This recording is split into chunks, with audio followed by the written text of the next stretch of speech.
Today is April 4 और 3 दिन पहले अप्रैल 1 तारीख मुझको बहुत धन्यवाद के साथ याद करने का एक दिवस है। आज से 46 इयर्स पहले उस दिन से अप्रैल 1 तारीख से 1975 अप्रैल 1 मैं प्रभु का सेवा के लिए मेरा जीवन को पूरा समर्पित करके केरला छोड़ के निकला। कुछ जानने के बिना, ज्यादा कुछ जानता नहीं था। मेरे पास कुछ नहीं था, ज्यादा पैसा मेरे पास नहीं था,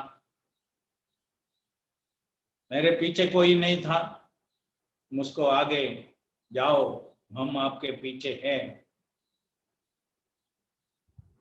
और मैं कहाँ जाने वाला हूँ, जाता हूँ, इसके बारे में ज्यादा जानकारी नहीं था। भारत के बारे में मैं ज्यादा जानता नहीं था। मेरा जीवन मेरे एक छोटा जगह में सीमित था,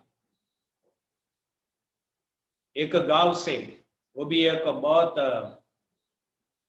बातों में बहुत पीछे रहा हुआ एक गांव से।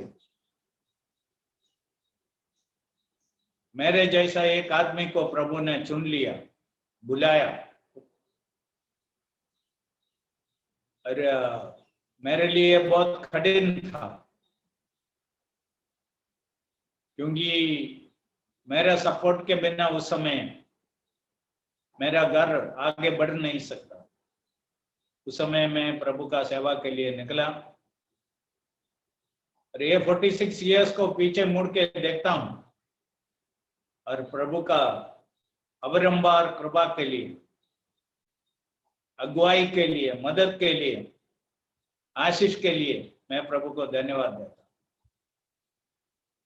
ये मेरा बुलाहट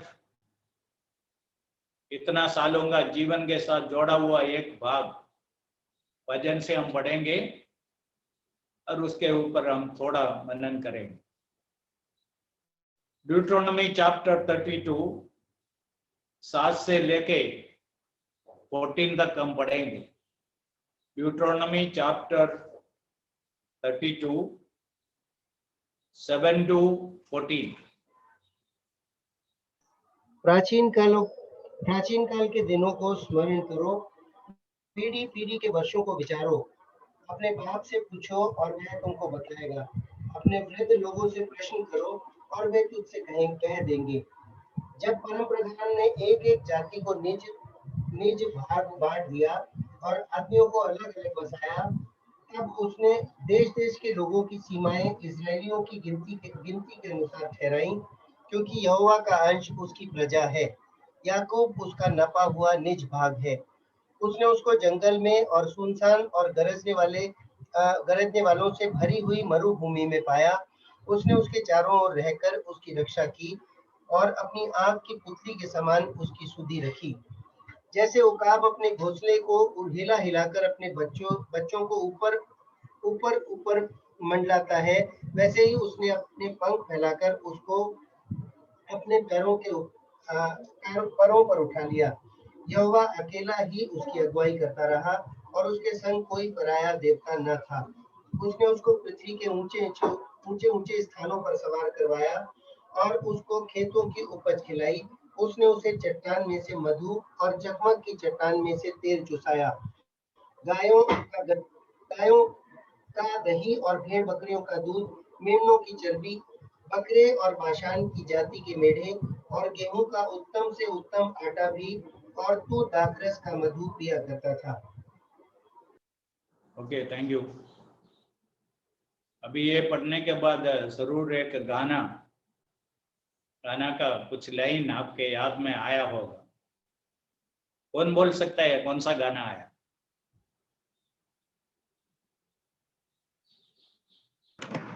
परम पिता की हम स्तुति गाए, घोंसले को बार बार तोड़कर उसने। चौखटों को बार बार तोड़कर उसने चाहा कि हम सीखे उसे, परम्बर उड़ाया उगाब की तरफ। ये गाना बहुत प्रसिद्ध है, ये लाइन इधर से लिया है। घोंसले को बार बार तोड़कर उसने। अगली बार जब आप ये गाना गाते समय में समझना है ये ड्यूटोनॉमी 32 से है। ड्यूटोनॉमी 32 मूसा का आखिरी बातें हैं और सॉन्ग्स है। एक गाना का रूप में मूसा उनका आखिरी बातें इधर बोल रहा है। 31 का 30 में ऐसा लिखा है, Then Moses spoke in the hearing of all the assembly of Israel the words of this song until they were ended. एक गाना का रूप में उसने इस्राएली लोगों को आखिरी में कुछ सुनाया। That is chapter 32.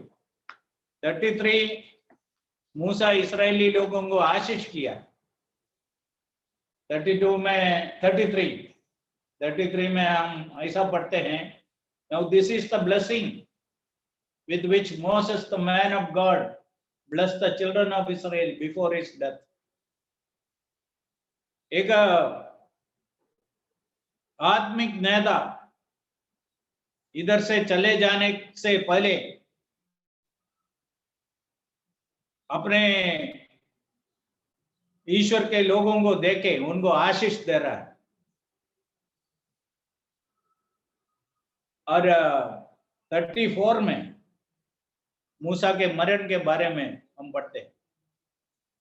चलिए एक गाना गाया, गाना सुनाया, बाद में इस्राएली लोगों को आशीष किया और इस जगत से चला गया। 34 का शुरुआत में हम मूसा का मरण के बारे में पढ़ते हैं। बाद में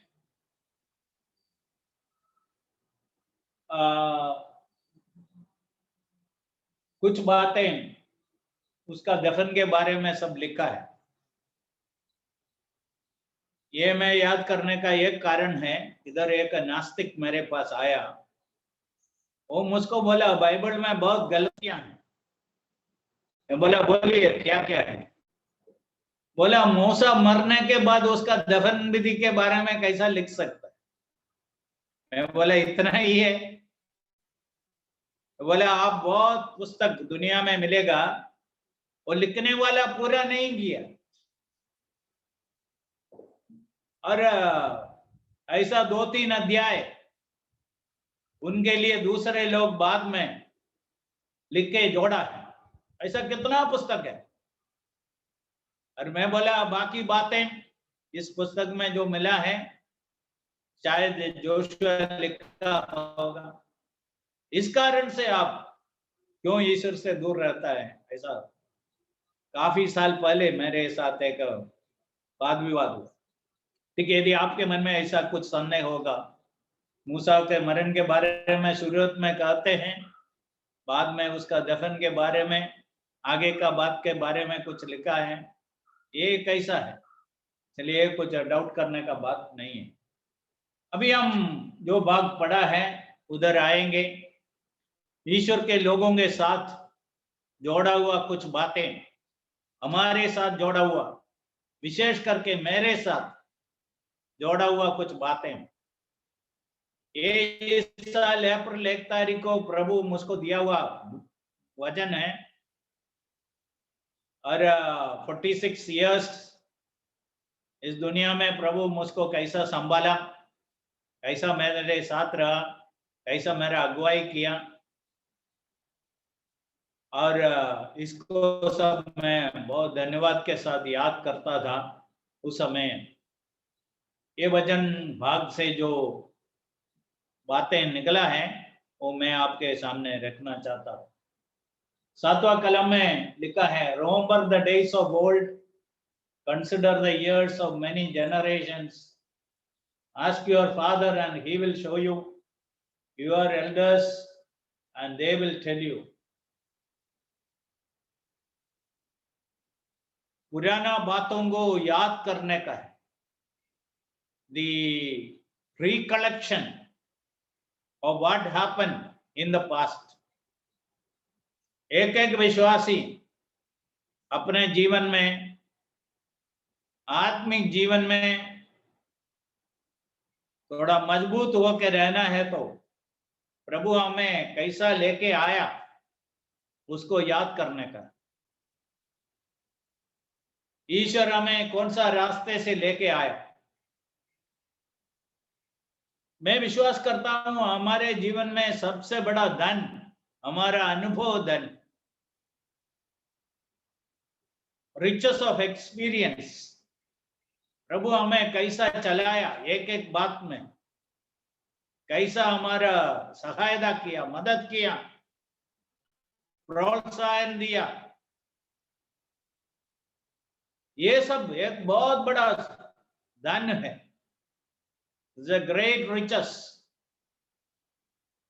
एक्सपीरियंस, अनुभव संपत्ति, अनुभव का धन सबसे बड़ा धन है।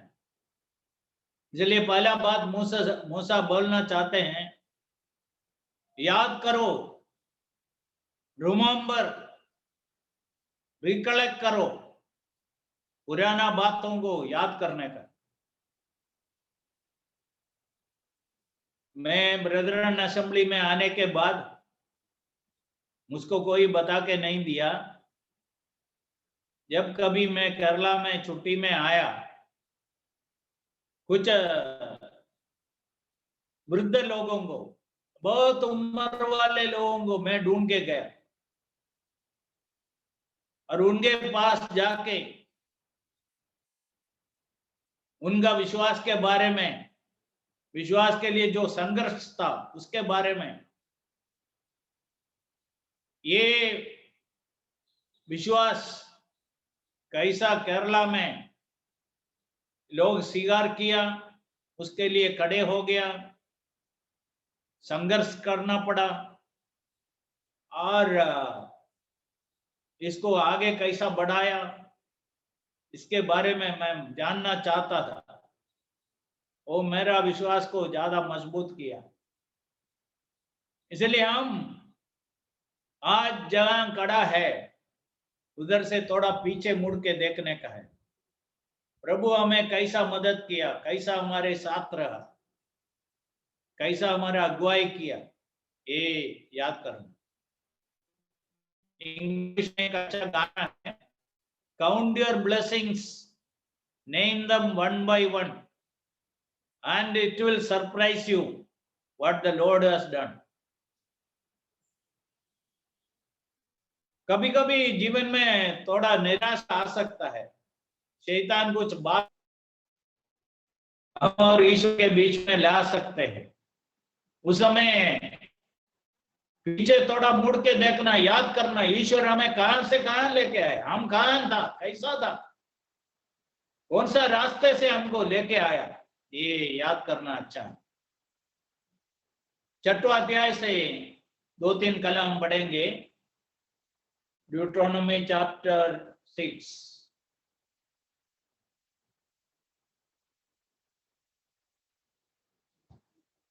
छः का 1, 5, 6 और 7। यह वह आज्ञा और वे विधियां और नियम हैं जो तुम्हें सिखाने की तुम्हारे परमेश्वर यहोवा ने आज्ञा दी है कि तुम उन्हें उस देश में मानो जिसके अधिकारी होने को पार जाने पर हो। 5 से 7। तू अपने परमेश्वर यहोवा से अपने सारे मन, अपने सारे जीव और अपनी सारी शक्ति के साथ प्रेम रखना, और ये आज्ञाएं जो आज मैं तुझे सुनाता हूँ वे तेरे मन में बनी रहें, और तू इन्हें अपने बाल बच्चों को समझाकर सिखाया करना, और घर में बैठे मार्ग पर चलते लेटते उठते इनकी चर्चा किया करना। ओके, चलिए केवल हम इसको याद करना इतना नहीं, हमारा बच्चों को, हमारा पोतों को इसके बारे में बताना है। प्रभु कहां से हमें लेके आया, हमारा जीवन का अनुभव हम हमारा बच्चों के साथ बांटने का है। ये प्रभु मेरे लिए विश्वास योग्य रहा, ये आपके लिए भी रहेगा, तुम्हारे लिए भी रहेगा। ये हम दूसरों को बताना। अरे पढ़ने के लिए हमारे पास टाइम नहीं है। साम 78 1 से 8 में भी ये बातें बताया है।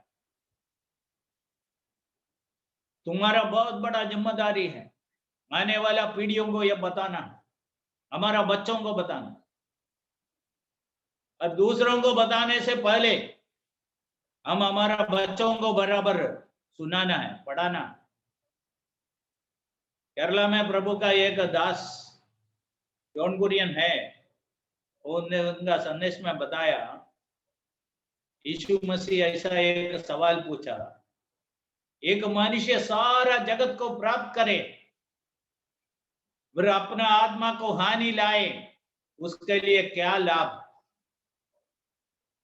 और उसने बताया, ये सवाल को हमारा फैमिली के साथ जोड़ के ऐसा बताना है। एक व्यक्ति सारा जगत को प्राप्त किया, बहुत लोगों को सुवार्ता दिया, यदि अपना घर को, अपना परिवार को खो डाला, उनको नहीं बताया, उनको नहीं बचाया, तो उनके लिए क्या लाभ? इसलिए हमारा सेवा पहले यरूशलेम में होना, बाद में यहूदिया में, समरिया में, जगत का अंत तक। पहले हमारे घरों में होना है, हमारा बच्चों को बताना है। एक घर कैसा है, उसका बाप कैसा है मालूम होना है, तो बच्चों को देखने का है। बच्चों को मालूम पड़ेगा उनका बाप कैसा है। आत्मिक बच्चों को इस दुनिया में खड़ा करना है तो हम पहले जीने का है, और केवल जीने से नहीं होगा, हम उनको बताना है हम क्यों इस प्रकार जीवन बिताते हैं, क्यों जीवन बिताया, ये बताने का। इसलिए पहला बात हम पीछे मुड़ के स्मरण करना है, पूर्वजों से पूछने का है। Ask your father, ask the leaders, ask the elders. हम दूसरों से पूछने का है, जानने का है। इसलिए है एक व्यक्ति का आत्मिक जीवन का शुरुआत में दूसरों से पूछने का है, जानने का है, और बाद में हमारा जिम्मेदारी हमारे बच्चों के तरफ है, हमारे संतानों के तरफ। इसलिए याद करना है प्रभु हमें कैसा लेके आए, पहला बात है। दूसरा बात 8वां कलम कि ड्यूटरोनॉमी 31 का 32 का 8। प्रधान ने एक एक जाति को निज निज भाग बांट दिया और आदमियों को अलग अलग बचाया। तब उसने देश देश के लोगों की सीमाएं इजरायलियों की गिनती के अनुसार ठहराई।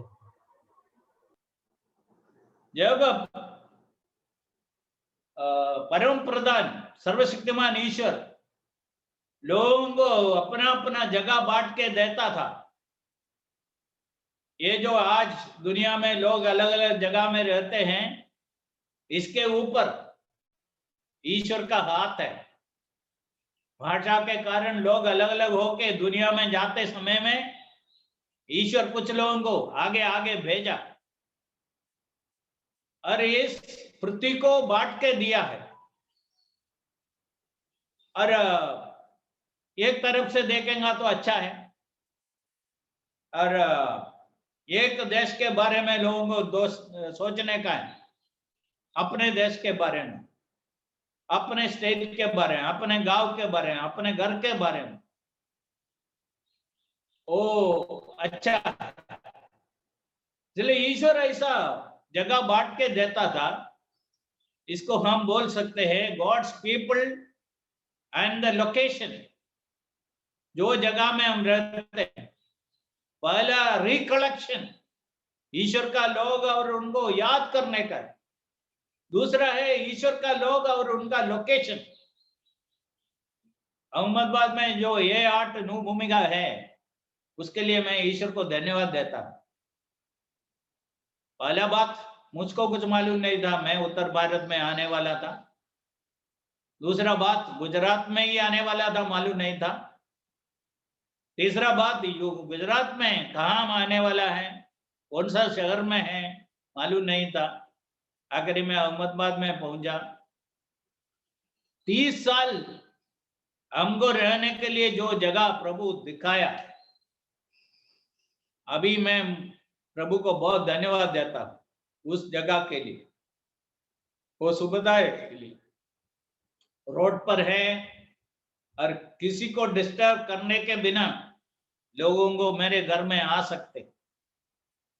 और प्रभु को मालूम था ये प्रभु चुन के दिया है, इसलिए प्रभु एक एक प्रभु का बालक को, एक एक विश्वासी को, एक एक सेवक को ऐसा जगह में रखते हैं।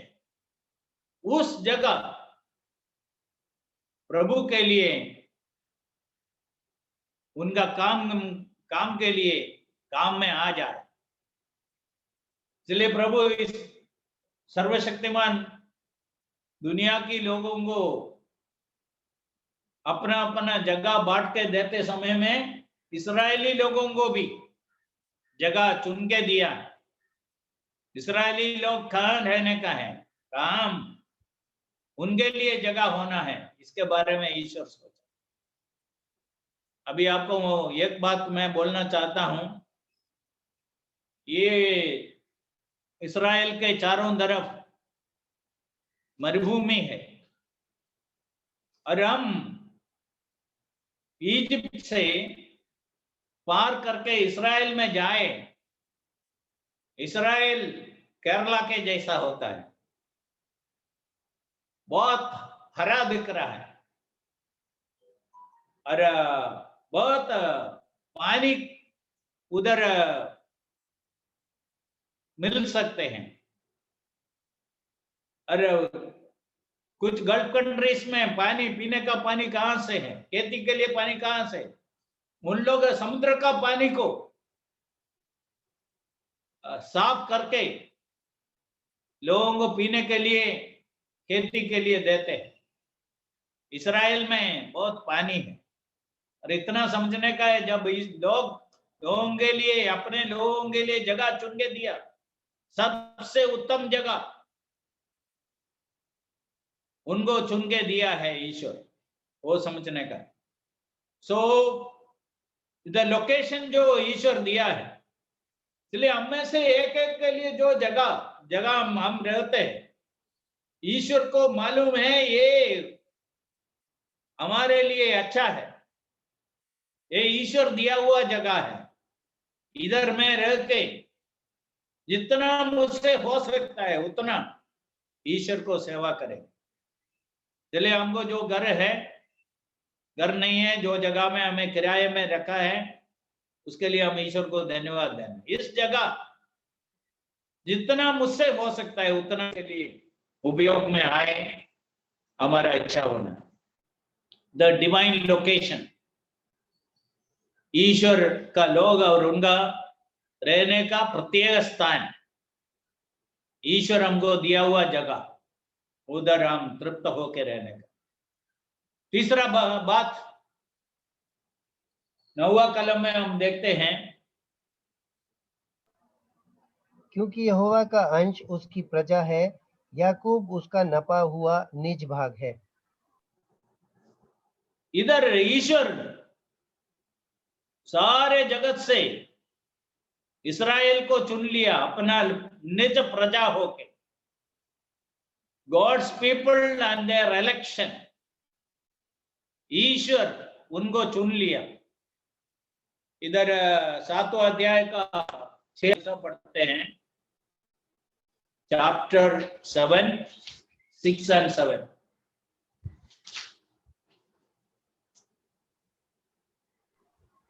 क्योंकि तू अपने परमेश्वर यहोवा की पवित्र प्रजा है, यहोवा ने पृथ्वी भर के सब देशों के लोगों में से तुझको चुन लिया है कि तू उसकी प्रजा और निज धन ठहरे।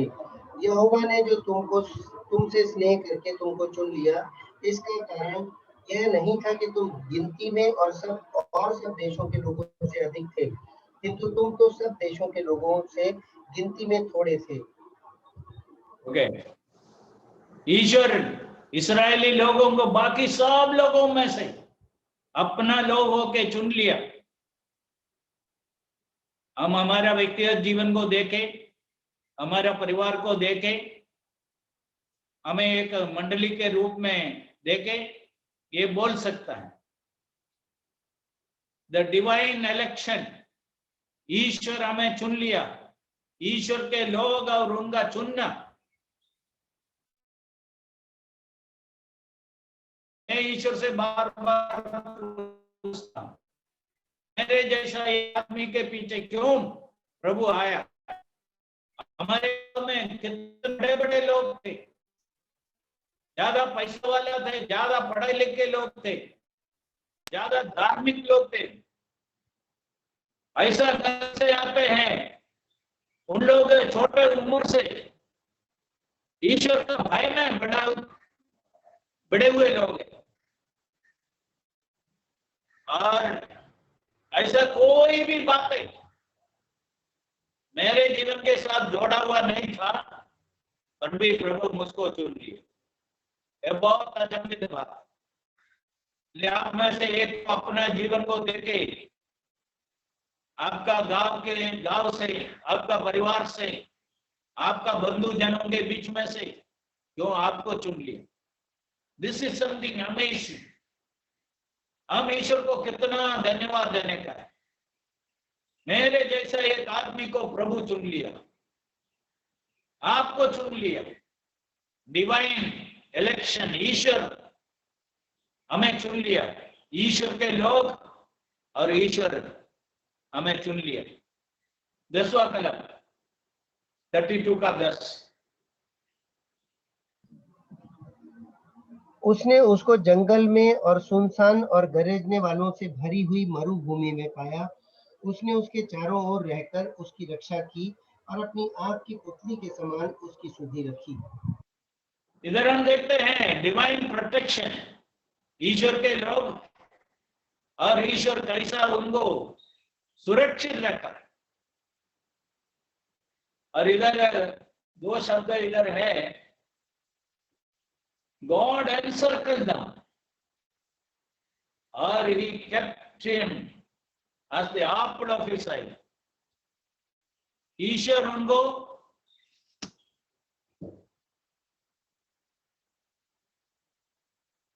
सुनसान और गरजने वाले से भरी हुई मरुभूमि में पाया। उसने उसके चबू और रहकर रक्षा की, अपनी आंख की पुतली की नाई उसकी सुधि रखी। देखो प्रोटेक्शन, ईश्वर ने कैसा संभाल के रखा। हमारा आंगा पुतली संभालने के प्रोटेक्शन किया है। तो मल में से यदि कुछ चीज आंख में आने वाला है, तुरंत वो आईलिड्स बंद हो जाता।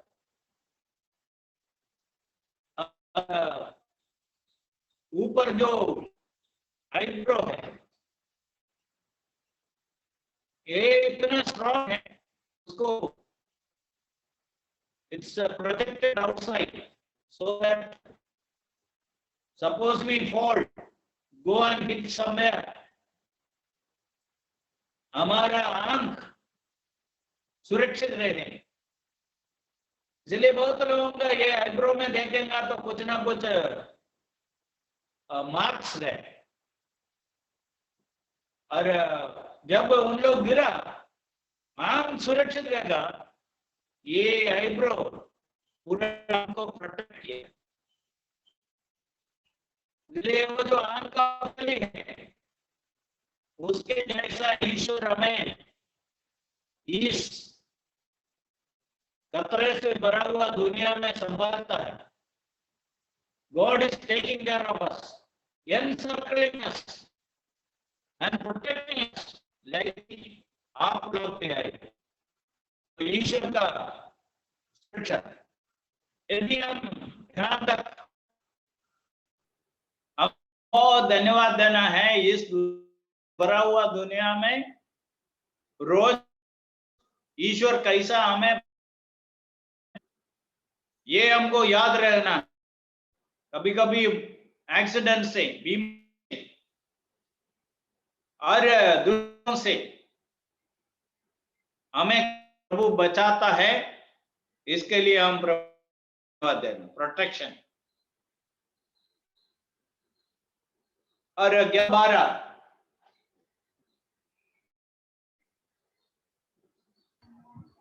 32 का 11, जैसे उकाब अपने 32 का 11 और 12, जैसे उकाब अपने घोंसले को हिला हिलाकर अपने बच्चों के ऊपर ऊपर मंडलाता है, वैसे ही उसने अपने पंख फैलाकर उसको अपने परों पर उठा लिया।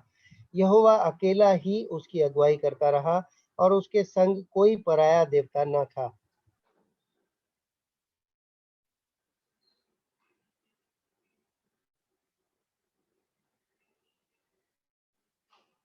ये राकेश का आवाज क्लियर नहीं।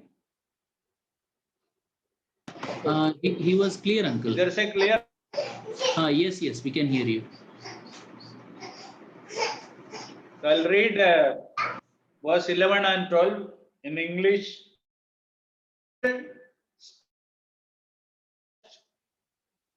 Hovers over it, spreading out its wings, taking them on its wings. So the Lord led him, and there was no within. इधर उगाब के जैसा ईश्वर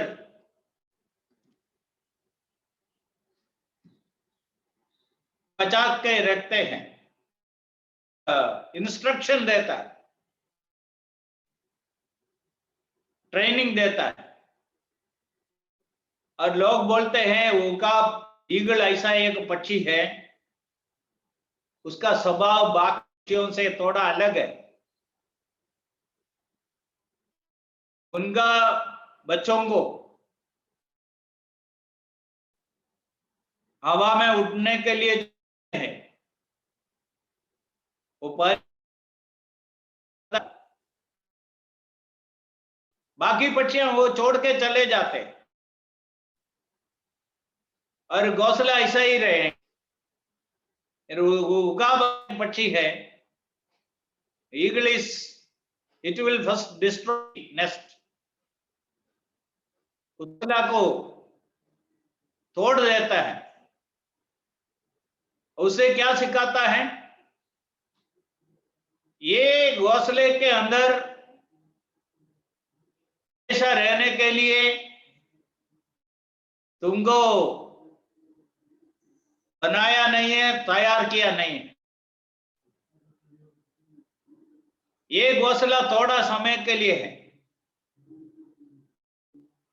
तुम्हारा जगह बहुत अलग है, बहुत ऊपर है, बहुत बड़ा है, इसलिए छोड़ के जाने के लिए तैयार हो जाओ। ये भी ऐसा बताना चाहता, यू लीव द कंफर्ट। कभी कभी ईश्वर ऐसा जगह में हमें लेके जाएगा, हम ऐसा जगह में जाना नहीं चाहते। ईश्वर अब्राहम को बोला अपने देश, अपने कुटुंबी जन और आपके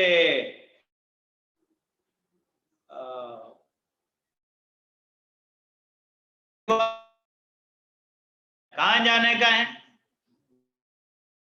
500 किलोमीटर, उसके बारे में कुछ जगह में जाने के। कभी प्रभु उनके लोगों के साथ आज भी करते हैं। दुनिया में अलग अलग राज्यों में गया हुआ देश मिशनरी लोगों के लिए तैयार करते हैं। लोग अमेरिका से, इंग्लैंड से, बहुत कंफर्ट जोन, जगत का दृष्टि से, दुनिया की दृष्टि से देखेगा तो उन बहुत सुविधाएं था। अफ्रीका, इंडिया ऐसा देशों में आने के लिए तैयार किया। इसलिए एक गांव दूसरे गांव में जाते हैं ऐसा बात नहीं है। गुजरात का एक दूसरा गांव तक गया और मैं अब्राहम के जैसा हो गया। अब्राहम कहाँ है? ये मिशनरी लोग सब कहाँ हैं? कहाँ आया? कितना छोड़ के? ये सब प्रभु क्या बोलता था? तुमको इसके लिए मैं नहीं तैयार किया। यीशु के साथ भी यीशु ऐसा ही किया। यीशु क्या बोला? आओ सीखो। बाद में बोला जाओ सिखाओ। ये मिशनरी मूवमेंट का सेवकाई ऐसा ही है। लोग साथ में जाने के लिए तैयार हो। अभी समझ लो 2000 साल पहले सेंट थॉमस केरला में आया तो कितना दिन जहाज में बैठा होगा। जब इधर आया पूरा अपरिचित लोग ही था, किसी को नहीं जानता। कितना तकलीफ उठाया, उसका डिटेल सब, उसका परिणाम हम देख रहे हैं। पूरा इंडिया देख रहा है, पूरी दुनिया देख रहा है। एक व्यक्ति इतना दूर जाने के लिए, दुख उठाने, तकलीफ उठाने के लिए, अपना कंफर्ट छोड़ने के लिए तैयार हुआ। उसका इसलिए पहला बात ईश्वर बताना चाहते हैं, कंफर्ट जोन छोड़ने के लिए तैयार हो जाओ। दूसरा बात, तुमको इतना मजबूत पंगोन दिया है, ये इधर है ना खाना खा के आराम करने के लिए नहीं है।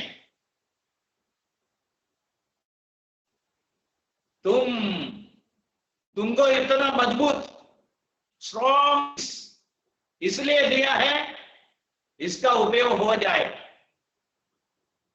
देखो हम बाकी लोगों से कैसे अलग है? विश्वास,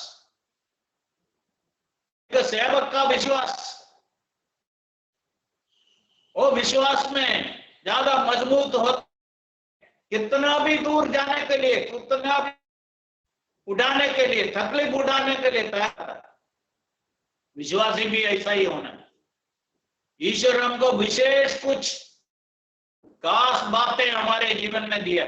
बाकी लोगों के जैसा खाना पीना और आराम करना ये हमारा जीवन नहीं होना। हम जाने का है, जाने के लिए प्रभु हमें तैयार करके बनाया है। और इसके लिए ये ईगल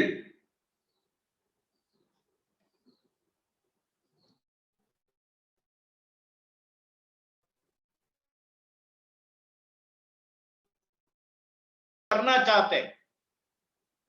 आखिरी बात है 13 और में गॉड एंड हिज प्रोविजन। इधर ईश्वर उनको क्या क्या देना चाहता था, कैसा जगह देना चाहता था। 13 और 14 पढ़ के पूरा करेंगे। राकेश भाई थोड़ा पढ़िए जी। उसने उसको पृथ्वी के ऊंचे ऊंचे स्थानों पर सवार करवाया और उसको खेतों की उपज खिलाई। उसने उसे चट्टान में से मधु और चकमक की चट्टान में से तेल चुसाया। गायों का दही और भेड़ बकरियों का दूध, मेमनों की चर्बी, बकरे और बाशान की जाति के मेढ़े और गेहूं का उत्तम से उत्तम आटा भी, और तू दाखरस का मधु पिया करता था।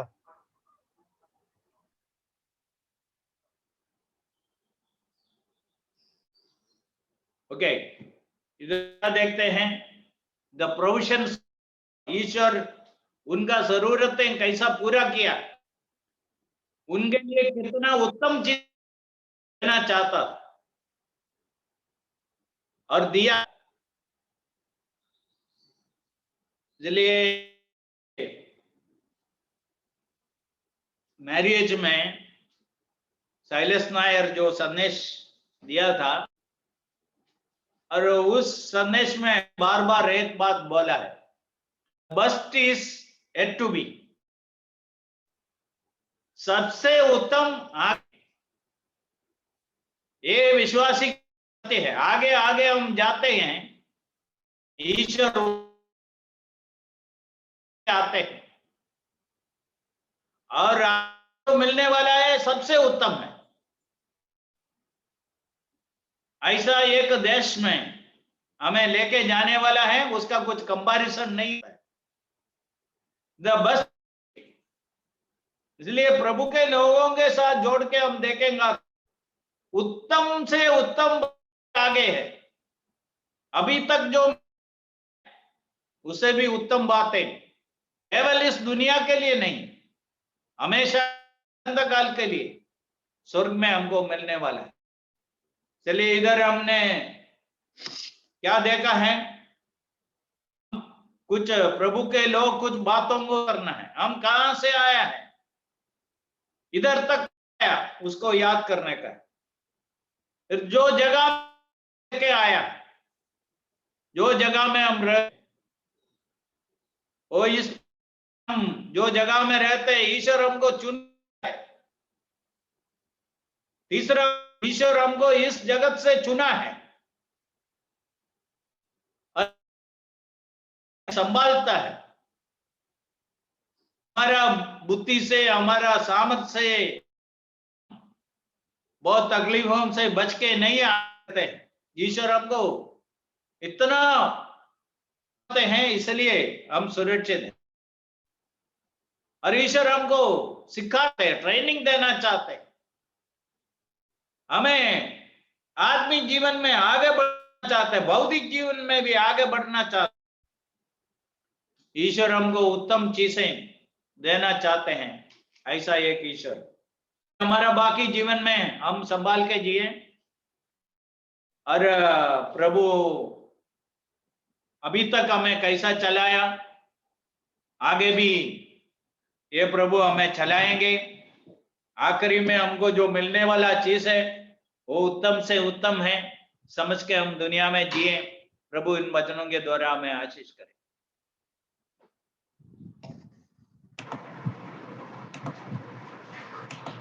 We'll go into a time of prayer, the closing prayer.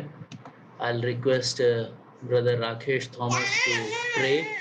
भाई राजू को याद रखेंगे, उनको कोविड हुआ है। मैंने सुबह भी उनसे बात